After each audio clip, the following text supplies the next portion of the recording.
새벽 2시 17분 서울 지하철 2호선 종점 플랫폼은 이미 불 꺼진 어둠 속에 잠겨 있었다. 분실물센터만 형광등 불빛이 차갑게 새어나왔다. 안명자는 낡은 책상 위에 놓인 404번 상자를 뚫어져라 바라보고 있었다. 빨간 봉인 스티커가 붙은 채 묵묵히 자리를 지키는 종이박스였다. 규정상 일주일이 지나면 폐기해야 한다. 내일 아침이면 소각장으로 보내질 예정이었다. 30년 동안 수천 개의 물건을 보관하고 정리해왔지만 유독 이 상자만은 묘하게 마음이 무거웠다. 상자 옆에 붙은 쪽지에는 이렇게 적혀 있었다. 절대 열지 마시오. 안전을 위해. 7일 후 폐기바람 영무과장. 명자는 속으로 중얼거렸다. 왜 하필 나한테 걸렸을까? 규칙은 규칙이지만 뭔가 찜찜하네. 그때였다. 할머니, 아직 안 가셨어요.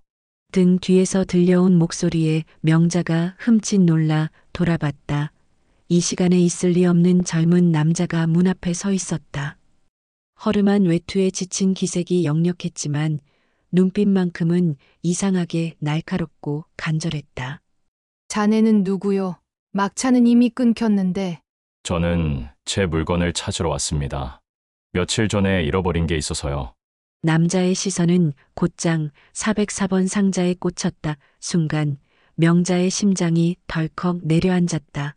설마 이 상자가. 그 안에 제 딸이 있습니다. 명자의 귀가 의심스러웠다. 뭐라고요? 남자는 다급히 말을 이었다. 사흘 전 제 딸이 갑자기 사라졌습니다. 그런데 어젯밤 꿈에서 딸이 말했어요. 아빠, 나 거기 있어. 빨간 스티커 상자 안에 있어. 명자의 등골이 서늘해졌다. 그러나 말도 안 된다고 부정하기도 전에 상자가 스스로 반응했다. 덜컹덜컹. 분명히 안에서 무언가가 움직이고 있었다. 명자의 손이 떨렸다. 규칙대로라면 절대 열어서는 안 된다. 하지만 아이 목소리가 환청처럼 귓가에 울렸다. 아빠, 분명히 들렸다. 어린 여자아이의 목소리였다. 남자의 눈가에 눈물이 맺혔다. 재발효 내일이면 저 상자를 태워버린다고 하셨잖아요. 그럼 제 딸은 영영. 명자는 손끝으로 봉인 스티커를 어루만졌다. 30해 동안 원칙만을 지켜온 삶이었다. 그러나 지금 눈앞에는 규칙보다 더 큰 무게가 있었다. 한 아버지의 절박한 눈빛과 아이의 목소리였다. 자네 정말 확신하나? 네, 확신합니다. 제 딸이 맞습니다. 명자는 더 이상 망설일 수 없었다. 떨리는 손으로 봉인을 잡아당기려던 순간 문이 벌컥 열리며 또 다른 발자국 소리가 울렸다. 안재민 센터장이 들어온 것이다. 안명자 씨 아직 안 가셨군요. 오늘 폐기 예정 목록 확인하겠습니다. 명자는 손을 움켜쥐고 얼어붙었다. 젊은 남자는 황급히 고개를 숙였다. 상자는 다시 고요해졌지만 명자의 심장은 요동쳤다. 문이 열리자 찬 공기가 밀려들었다. 안재민 센터장이 체크리스트를 들고 안으로 들어왔다. 명자는 봉인 스티커를 붙잡은 손을 재빨리 떼었다. 젊은 남자는 고개를 숙인 채 한 발 물러섰다. 재민이 상자를 흘끗 보더니 눈썹을 모았다. 404번이군요. 오늘 오전 첫 차 나가기 전 폐기 예정입니다. 안명자 씨 목록 확인부터 하죠. 명자는 대답 대신 상자를 다시 품처럼 끌어당겼다. 규정대로라면 지금 즉시 목록에 올리고 잠금장에 넣어야 했다. 하지만 상자 안에서 잠깐 스친 떨림이 자꾸 손끝에 남았다. 그때 남자가 말했다. 잠깐만요. 저 상자 제가 찾아왔습니다. 재민이 고개를 들었다. 보관증명서요. 접수번호는요. 남자는 말문이 막혔다. 명자는 그의 떨리는 손가락을 보았다. 서류로 증명할 수 없는 종류의 확신이 거기 있었다. 재민은 조용히 한숨을 쉬었다. 규정은 규정입니다. 오늘 넘기면 끝이에요. 명자 씨 잠금함으로 이동합시다. 말투는 단호했지만 그의 시선도 상자에 붙박혀 있었다. 빨간 봉인 스티커 한 귀퉁이가 미세하게 들떠 있었다. 덜컹. 세 사람의 시선이 동시에 움직였다. 상자 안에서 다시금 얕은 진동이 흘렀다. 이번엔 아주 분명했다. 아빠, 숨먹는 소리가 어둠을 갈랐다. 소리의 크기는 작았지만 또렷했다. 남자의 무릎이 휘청했다. 명자는 반사적으로 상자를 끌어안았다. 재민의 표정이 굳었다. 지금 방금 들으셨죠? 명자의 목이 바짝 말랐다. 네, 들었습니다. 재민은 문을 닫고 커튼을 쳤다. 외부 소음이 줄자 상자 가까이에서 바스락거리는 부직포 긁히는 소리가 이어졌다. 안에서 누군가 조심스럽게 문을 두드리는 듯했다. 재민이 낮게 말했다. 바로 열 수는 없습니다. 기록을 남겨야 해요. CCTV를 켜겠습니다. 그는 모니터를 켜고 어젯밤 녹화를 돌려보았다. 화면 속 분실물 센터는 비어 있었다. 자정 무렵 문이 흔들리더니 누군가 바닥을 질질 끄는 그림자가 스쳐갔다. 그러나 인물의 얼굴은 프레임 끝에서 번져 사라졌다. 스크린의 시간 코드가 요동치듯 깜빡거렸다. 217. 지금 우리가 서 있는 그 시각과 정확히 겹치는 숫자였다. 남자가 모니터로 고개를 내밀며 떨리는 목소리로 말했다. 제 딸이 사라진 시간도 2시 17분이었습니다. 재민이 남자를 바라봤다. 성함이 김연수입니다. 현수 씨 무슨 일이 있었죠? 현수는 단숨에 말하지 못했다. 입술을 물어뜯으며 겨우 문장을 꺼냈다. 사흘 전 생일이었어요. 초를 다 불기도 전에 불이 나갔고 깜깜한 거실에서 아이 목소리가 사라졌습니다. 그 다음 기억은 여기입니다. 빨간 스티커 상자 안에 있다는 말만 계속 들려요. 재민은 잠시 눈을 감았다. 규정의 문장을 더듬는 입술과 달리 손가락은 미세하게 떨리고 있었다. 명자 씨 녹취를 켤게요. 절차 따라가면서 확인합시다. 그가 녹음기를 켜려는 순간 센터가 찢어지듯 어둡게 꺼졌다. 정전이었다. 배전함에서 낮고 둔탁한 진동이 울렸고 비상등 하나가 겨우 살아났다. 붉은 빛에 물든 방 안에서 상자 표면에 봉인 스티커가 서서히 일어섰다. 본드가 녹아내린 것처럼 모서리가 스르륵 들렸다. 명자는 저도 모르게 손을 뻗었다. 스티커 아래 작은 틈이 생기며 얇은 금속이 팅 소리를 내며 바닥을 굴렀다. 열쇠였다. 반쪽짜리 열쇠. 깨끗하게 두 동강난 황동의 절단면이 비상등 불빛을 받아 번뜩였다. 재민이 반사적으로 금속 조각을 집어들었다. 표면에 아주 미세하게 새겨진 문자 하나가 손가락에 걸렸다. D-6. 그는 잠깐 굳은 뒤 벽 쪽을 돌아봤다. 센터 깊숙한 곳 오래전에 쓰다 버린 회색 사물함 군이 나란히 있었다. 디열 6번째 칸. 수년간 열리지 않았고 키도 분실된 걸로 처리된 그 칸이었다. 현수가 쉰 목소리로 물었다. 저게 뭔데요? 재민이 짧게 답했다. 이곳이 생기던 해에 함께 들어온 철제한 번호입니다. 내부 기록에 따르면 초기 기증품 보관 전용 칸이었어요. 열쇠는 분실 처리됐고요. 명자가 반쪽 열쇠를 손바닥에 얹었다. 손끝으로 만지자 금속이 따뜻했다. 한밤의 쇳덩이가 가질 수 없는 온기였다. 그때 상자 안쪽에서 낮고 오래된 기계음이 흘렀다. 찰칵. 테이프 재생 버튼이 눌리는 소리. 명자의 목이 저절로 굳었다. 봉인이 완전히 뜯기지 않았는데도 틈 사이로 아주 작은 구멍이 있었고 그 안에서 카세트가 돌아가는 미세한 회전음이 들렸다. 먼저 들려온 건 바람 소리였다. 낡은 마이크가 집어올린 겨울 바람의 습기. 이어 아주 조심스러운 숨. 그리고 아이의 목소리. 아빠, 지금 듣고 있어요. 혼잣말처럼 낮았지만 분명했다. 현수의 손이 공중에서 오므라들었다. 명자는 무릎이 저려 의자에 주저앉았다. 재민은 본능적으로 시간 코드를 바라봤다. 비상등 아래 벽시계 초침이 딱 2시 20분을 가리켰다. 테이프 속 아이의 시계 소리는 딱딱딱 전혀 다른 박자로 흘렀다. 두 개의 시간이 어긋난 채 같은 방안을 스쳐 지나가는 느낌이었다. 아이의 목소리가 이어졌다. 무서워도 기다릴 수 있어요. 문이 열리면 나갈 수 있어요. 근데 문은 혼자서는 안 열려요. 열쇠가 둘이에요. 하나는 아빠 것, 하나는 할머니 것. 세 사람의 눈길이 동시에 반쪽 열쇠로 모였다.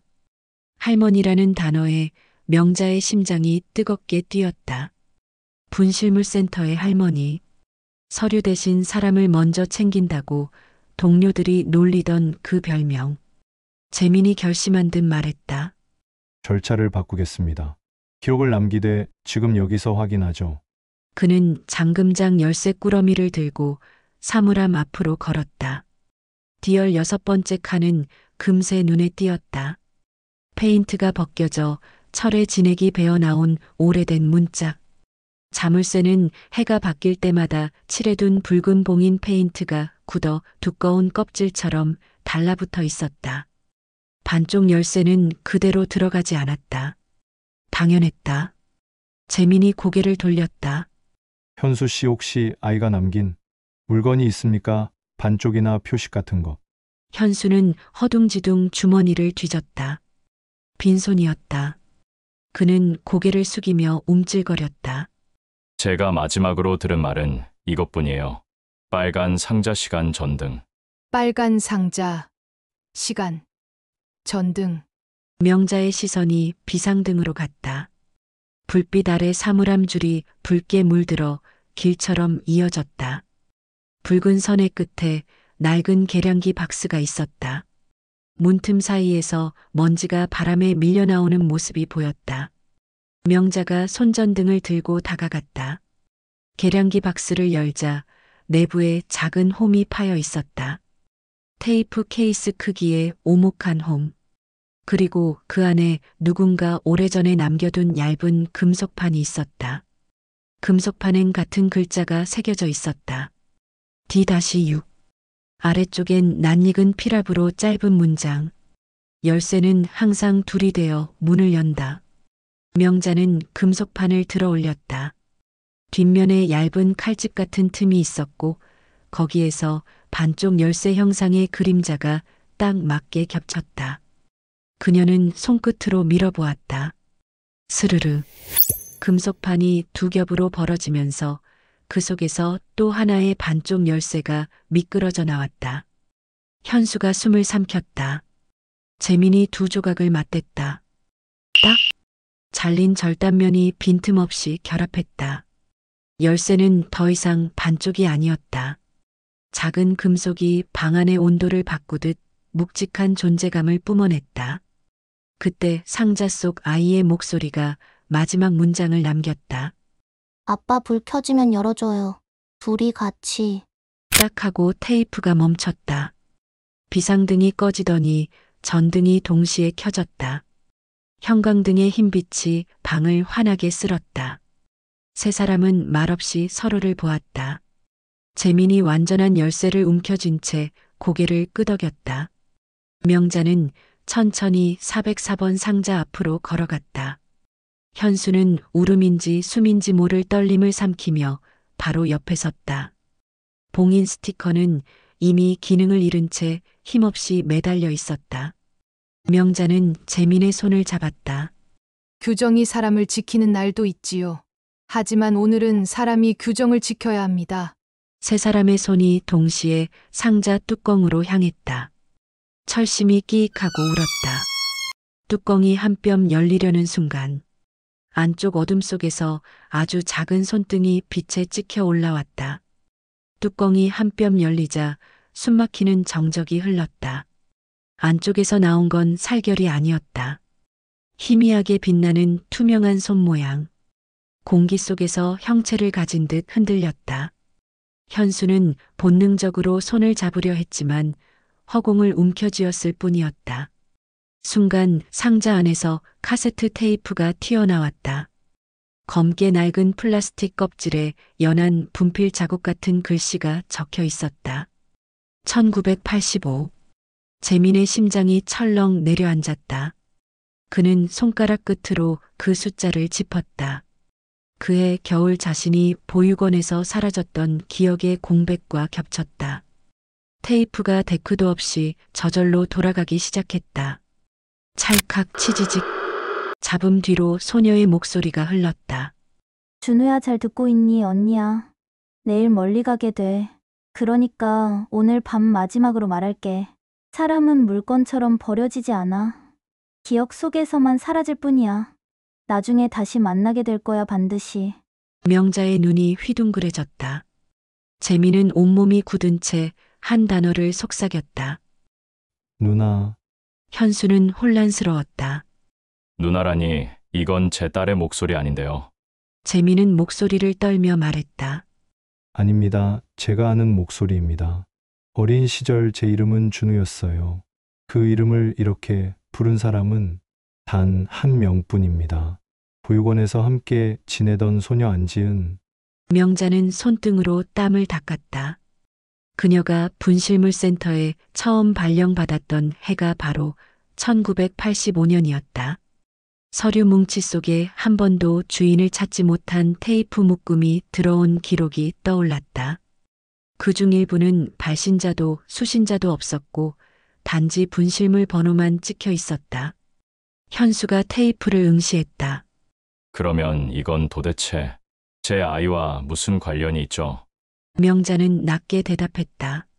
시간의 문이라는 표현을 아까 들으셨죠? 아마 이곳은 단순한 보관소가 아니라 잃어버린 기억과 목소리를 다시 불러내는 장소일 겁니다. 재민은 머리를 감싸쥐었다. 그토록 잊으려 했던 장면들이 홍수처럼 밀려왔다. 눈 덮인 플랫폼, 빨간 털모자를 쓴 소녀가 자신을 향해 웃으며 손을 흔들던 모습. 그러나 다음 날 그 소녀는 이사 가는 길에 교통사고로 세상을 떠났다.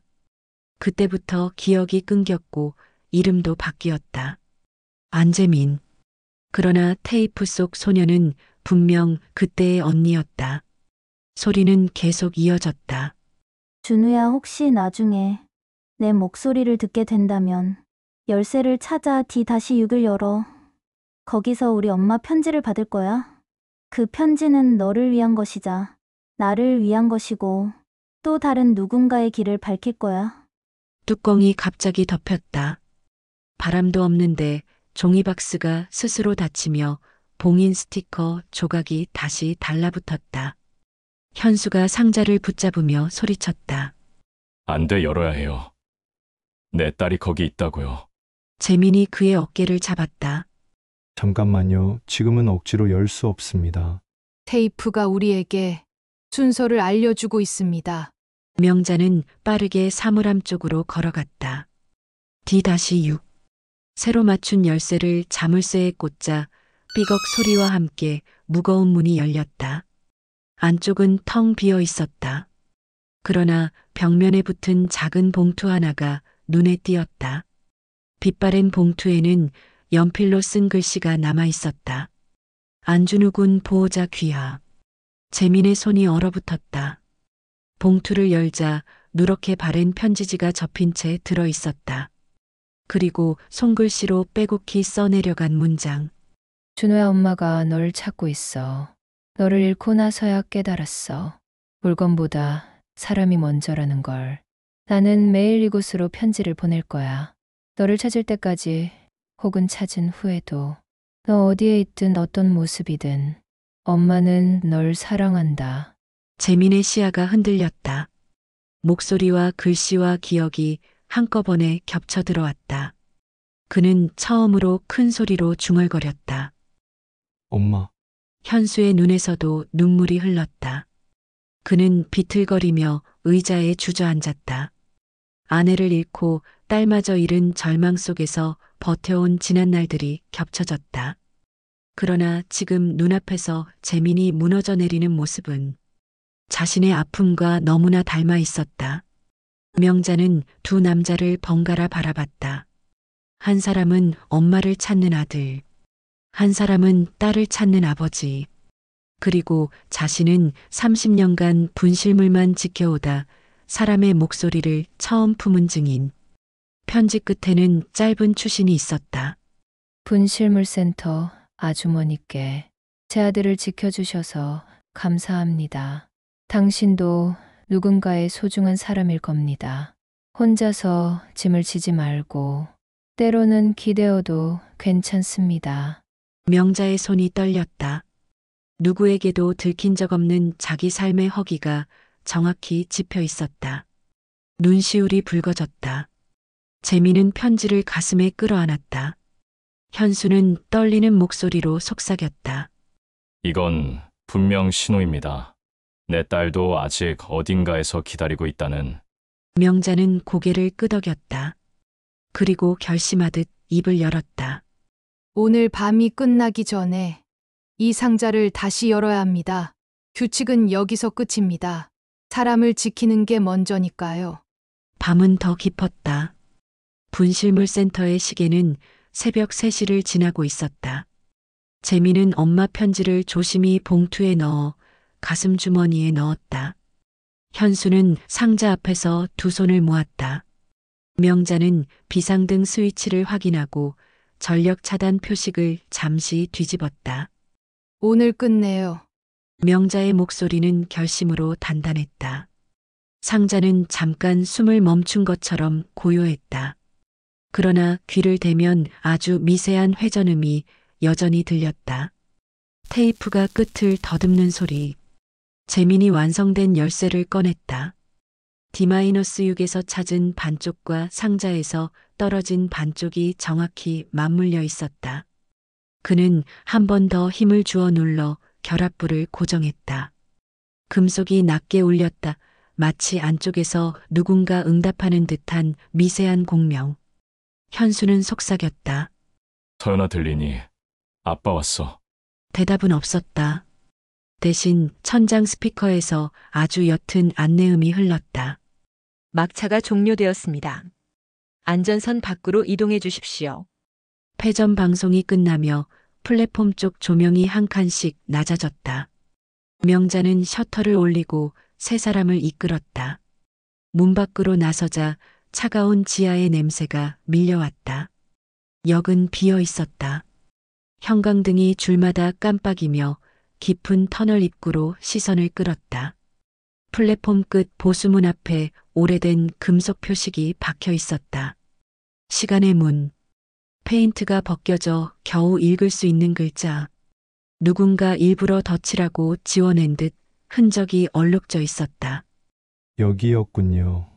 재민이 낮게 말했다. 그는 열쇠를 들고 표식 아래의 작은 홈을 찾았다. 먼지 속에서 열쇠 구멍이 드러났다. 사람 눈높이보다 조금 낮은 위치. 아이 손이 닿기 쉬운 높이. 명자는 주위를 둘러보았다. CCTV 사각지대였다. 단연간의 근무 기억이 자동으로 길을 그려냈다.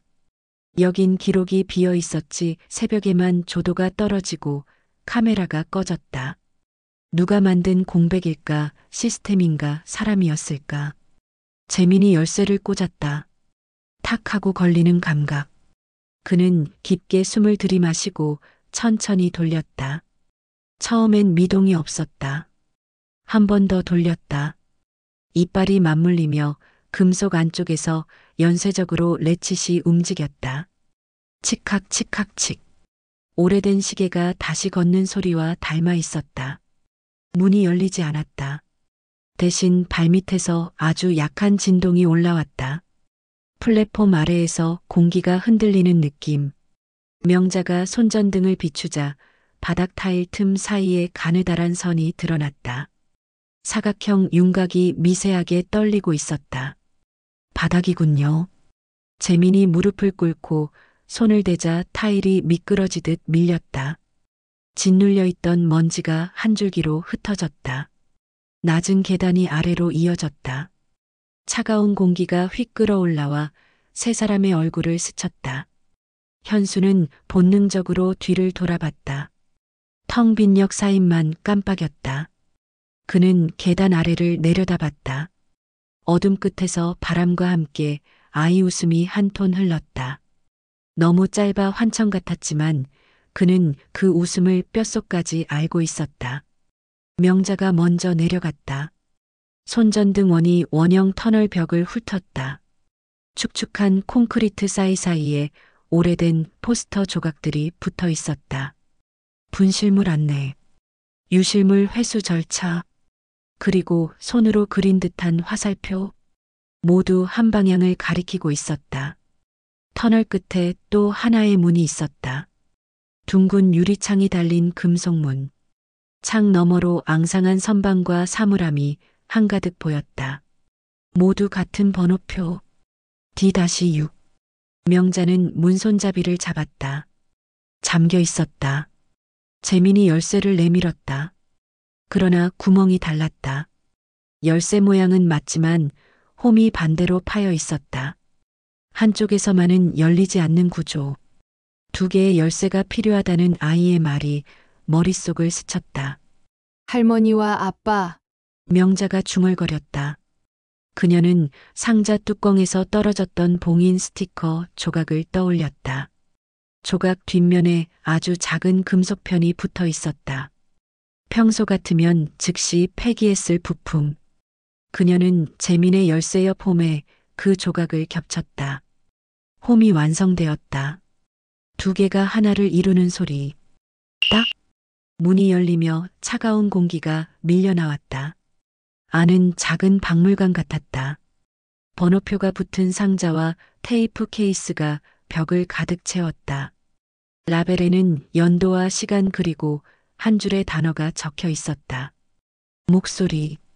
모두 누군가의 목소리였다. 현수는 떨리는 손으로 선반을 더듬었다. 서연 이름이 있을까? 그는 2022-07-18-21시 40이라는 라벨 앞에서 발걸음을 멈췄다. 옆엔 흰색 분필로 작게 스쳐 쓴 글자. 생일 노래. 그는 캐비닛을 열어 테이프를 꺼냈다. 플레이어는 보이지 않았다. 그런데 테이프는 스스로 돌아가기 시작했다. 작은 목소리가 방 안을 가득 채웠다. 해피 버스데이 투 유. 아이의 목소리와 함께 다른 목소리가 겹쳤다. 따뜻하고 낮은 여성의 목소리. 엄마였다. 현수의 숨이 딱 멎었다. 이건 예전 집 거실에서 녹음했던 그날의 소리였다. 사라지기 전날 밤. 그는 무릎이 주저앉으며 테이프를 가슴에 끌어안았다.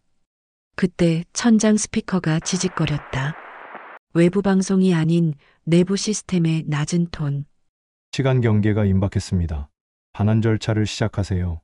붉은 경고등이 느리게 전멸했다. 터널에서 바람이 몰아쳤다. 문틈이 떨렸다. 명자가 몸을 일으켰다. 돌려보내야 해요. 그녀는 서랍에서 낡은 기록장을 꺼냈다. 초기 관리자 필체로 적힌 절차가 남아 있었다. 반환은 2사람의 손으로. 하나는 잃은 자, 하나는 지키는 자. 목소리는 길을 열고 열쇠는 문턱을 낮춘다. 돌려줄 이름을 크게 불러라. 현수는 눈물을 훔치고 일어섰다. 그는 상자를 향해 돌아섰다. 서연아, 아빠야, 돌아오렴. 목소리가 금속과 벽 사이를 타고 흔들렸다. 재민이 열쇠를 문턱에 끼우고 천천히 눌렀다. 딱 한 번 울리고 멈췄다. 아직 모자랐다. 명자는 재민을 바라봤다. 준우라고 불러줘요. 그녀의 눈빛은 정확했다. 이 방을 처음 연 이름.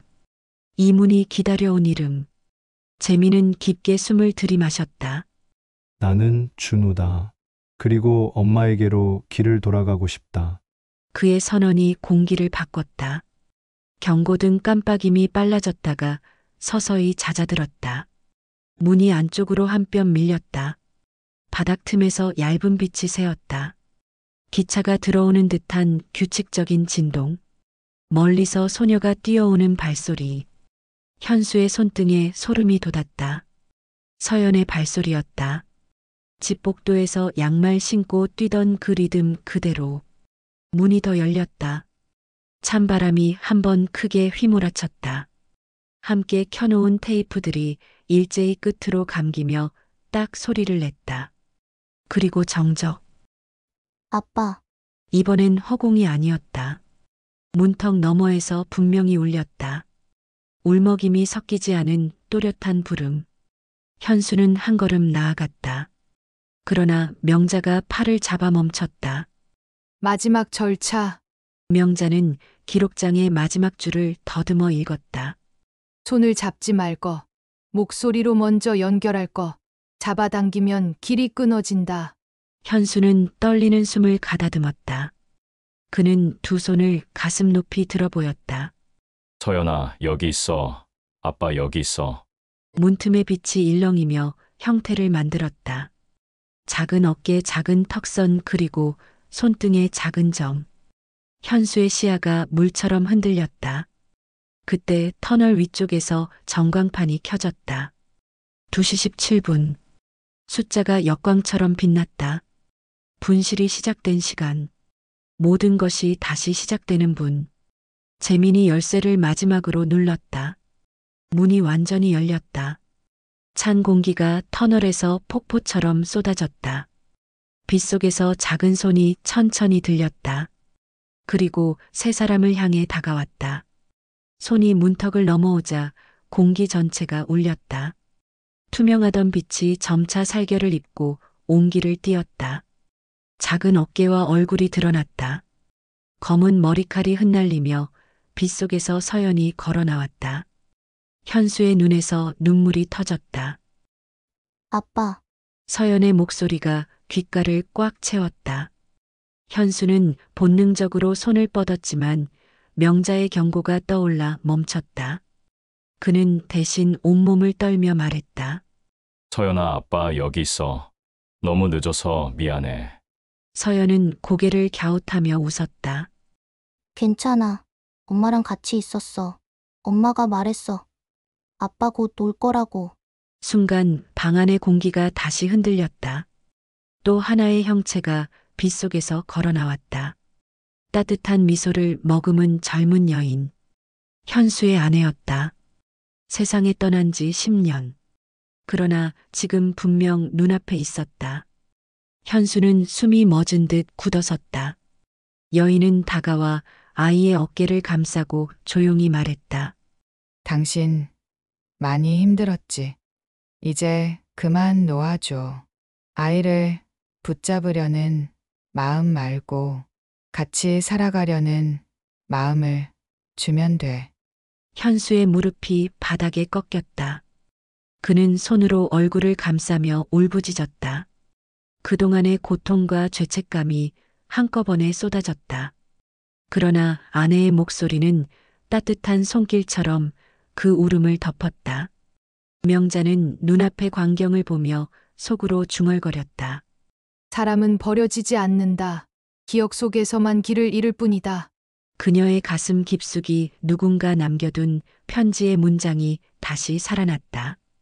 그때 재민이 움직였다. 그는 문턱에 남아있던 빛을 손끝으로 스쳤다.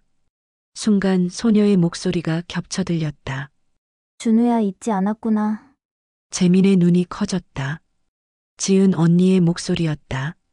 그는 고개를 들어 문 너머를 바라봤다. 형체는 보이지 않았지만 따스한 기운이 스며들었다. 오랜 세월 봉인된 기억이 풀리듯 가슴이 뜨거워졌다. 재민은 떨리는 목소리로 말했다. 나 이제 기억해. 그리고 용서할게. 나 자신도 언니도. 언니 고마워. 빛이 서서히 잦아들었다. 서연이 한 발 두 발 앞으로 걸어와 현수 앞에 섰다. 그 작은 손이 공중에서 멈췄다. 이번엔 명자가 고개를 끄덕였다. 이제 잡아도 돼요. 현수는 숨을 삼키며 손을 내밀었다. 두 손이 닿는 순간 온기가 전해졌다.